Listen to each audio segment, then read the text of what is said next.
चलिए आज इंग्लिश में क्लॉज समझते हैं, लेकिन इसके समझने के पहले सब्जेक्ट और प्रेडिकेट समझते हैं।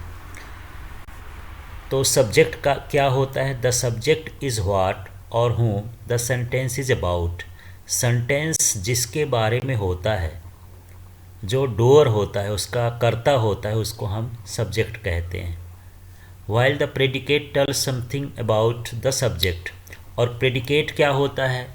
जो सब्जेक्ट के बारे में कुछ बताता है, कुछ कहता है, उसे हम क्या कहते हैं? प्रेडिकेट।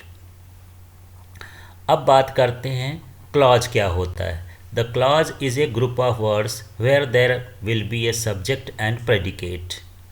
क्लॉज जो है एक शब्दों का समूह होता है, वर्ड्स का ग्रुप होता है, जिसमें एक सब्जेक्ट होता है, एक प्रेडिकेट होता है, लेकिन ये फुल सेंटेंस नहीं होता, but it is not a full sentence. तो ये ध्यान रखना है कि क्लॉज जो है ग्रुप ऑफ वर्ड्स है, इसमें एक सब्जेक्ट भी होगा, प्रेडिकेट भी होगा, लेकिन ये फुल सेंटेंस नहीं होगा, अर्थात पूरी मीनिंग नहीं देता है, क्योंकि सेंटेंस जो होता है फुल सेंटेंस वो पूरी मीनिंग देता है। यहाँ पर अब क्लॉज के टाइप्स देखते हैं। तो क्लॉज दो तरह के होते हैं। पहला है independent clause, can stand alone as a sentence. ये खुद से एक सेंटेंस ही होता है, फिर भी इन दो सेंटेंस को हम जोड़ सकते हैं। इसमें जनरली हम कंजक्शंस का यूज करते हैं, जैसे or, for, nor, so, yet and but. Example के लिए देखते हैं, वी विजिटेड आगरा। यदि हम इसको इतना ही अलग कर दें तो एक तरह से ये फुल सेंटेंस है। We did not go to Taj Mahal, और ये भी एक फुल सेंटेंस है। और दोनों सेंटेंस को यदि हम जोड़ देते हैं बट से, तो ये बट लग गया, तो ये इंडिपेंडेंट क्लॉज है, क्योंकि ये दोनों सेंटेंस माने यहाँ पर जो सब्जेक्ट है और जो प्रेडिकेट हैं वो एक फुल सेंटेंस की तरह वर्क कर रहे हैं और दोनों को हम जोड़ रहे हैं। अब मेन हम चलते हैं dependent clause. Can not stand alone as a sentence, यानी इसका जो एक पार्ट होता है सेंटेंस का, इसके सेंटेंस का, उसको हम पूरा का पूरा सेंटेंस नहीं कह सकते हैं। ये इट डिपेंड्स फॉर मीनिंग, ये दूसरे पार्ट पर अपने मीनिंग के लिए डिपेंड रहता है। तो यहाँ पर जो डिपेंडेंट क्लॉज है वो 3 टाइप्स के होते हैं: adjective clause, adverb clause and noun clause. अब इनको समझते हैं। एडजेक्टिव क्लॉज और रिलेटिव क्लॉज होता क्या है, ये एक ही चीज़ है, यहाँ पर देख लेते हैं। तो ये मॉडिफाई द नाउन और प्रोनाउन, ये नाउन और प्रोनाउन को मॉडिफाई करता है। नाउन प्रोनाउन होता नहीं है, बल्कि नाउन और प्रोनाउन को क्या करता है? मॉडिफाई करता है। किससे मॉडिफाई करता है? या तो हु से मॉडिफाई करता है, व्हिच से मॉडिफाई करता है, दैट से मॉडिफाई करता है, वेयर से मॉडिफाई करता है, व्हेन से मॉडिफाई करता है, हुज से मॉडिफाई करता है, होम से मॉडिफाई करता है, हुएवर से मॉडिफाई करता है। इसी तरह के बहुत सारे वर्ड्स होते हैं। अब इसका एग्जाम्पल देखते हैं। This is a resort that we saw on the TV. तो ये जो दैट आ गया यहाँ पर, ये क्या है? एक एडजेक्टिव क्लॉज है, क्योंकि नाउन रिजॉर्ट को मॉडिफाई कर रहा है। अब यहाँ पर सेकेंड सेंटेंस देखते हैं। The lady who was our tour guide is American.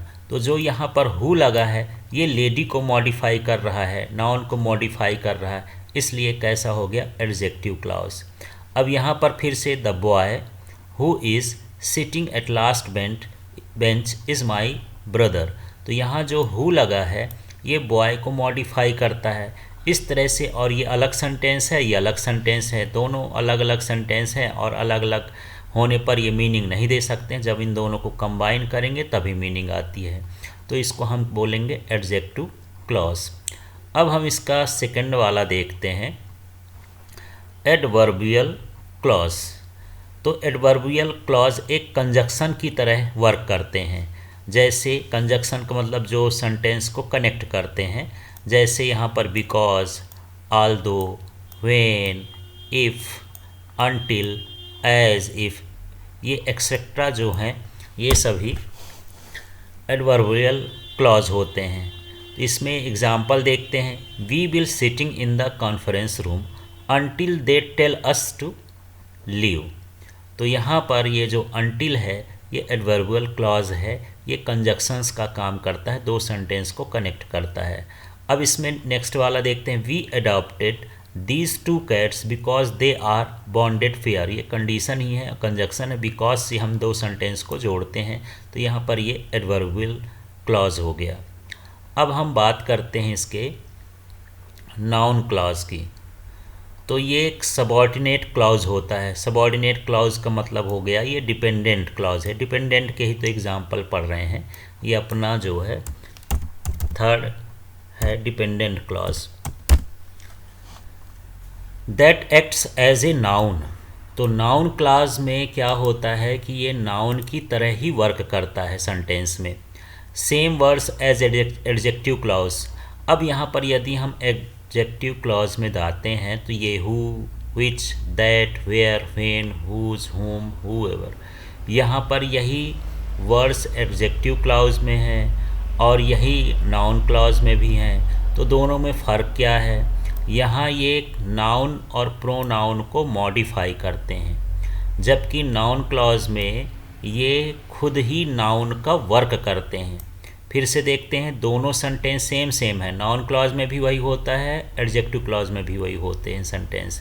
फ़र्क इतना है कि एडजेक्टिव क्लॉज में ये नाउन और प्रोनाउन को मॉडिफाई करते हैं, एडजेक्टिव की तरह वर्क करते हैं, और ये इसमें वही सेंटेंस हैं पर ये किसकी तरह वर्क करते हैं? नाउन की तरह। जैसे एग्जाम्पल में देख लेते हैं, what we saw at the Thor movie was amazing. तो यहाँ पर ये जो व्हाट है ये नाउन की तरह वर्क कर रहा है, इसलिए इसको बोलेंगे नाउन क्लॉज। इसी तरह से हम इसका सेकेंड सेंटेंस देखें, I don't know where he is going. तो ये जो वेयर आ गया, तो वेयर भी एक नाउन को यहाँ डिनोट कर रहा है, इसलिए ये नाउन क्लॉज को हो गया। तो इस तरह से सेंटेंस में हम noun clause, adverbial clause, adjective clause को समझ सकते हैं। ये सभी डिपेंडेंट क्लॉज हैं, जबकि इंडिपेंडेंट क्लॉज भी है। इंडिपेंडेंट क्लॉज सीधा सीधा इसके मीनिंग से ही निकाल सकते हैं कि ये दूसरे सेंटेंस पर डिपेंड नहीं करता, खुद का ही उसका सेंटेंस होता है, केवल कनेक्टर से जुड़ जाता है। डिपेंडेंट क्लॉज में क्या होता है कि ये खुद का सेंटेंस नहीं होता है, सिंगल सेंटेंस, ये डिपेंड रहता है इसके दूसरे पार्ट पर सेंटेंस के, और ये 3 तरह के होते हैं। Thank you, subscribe it, share it.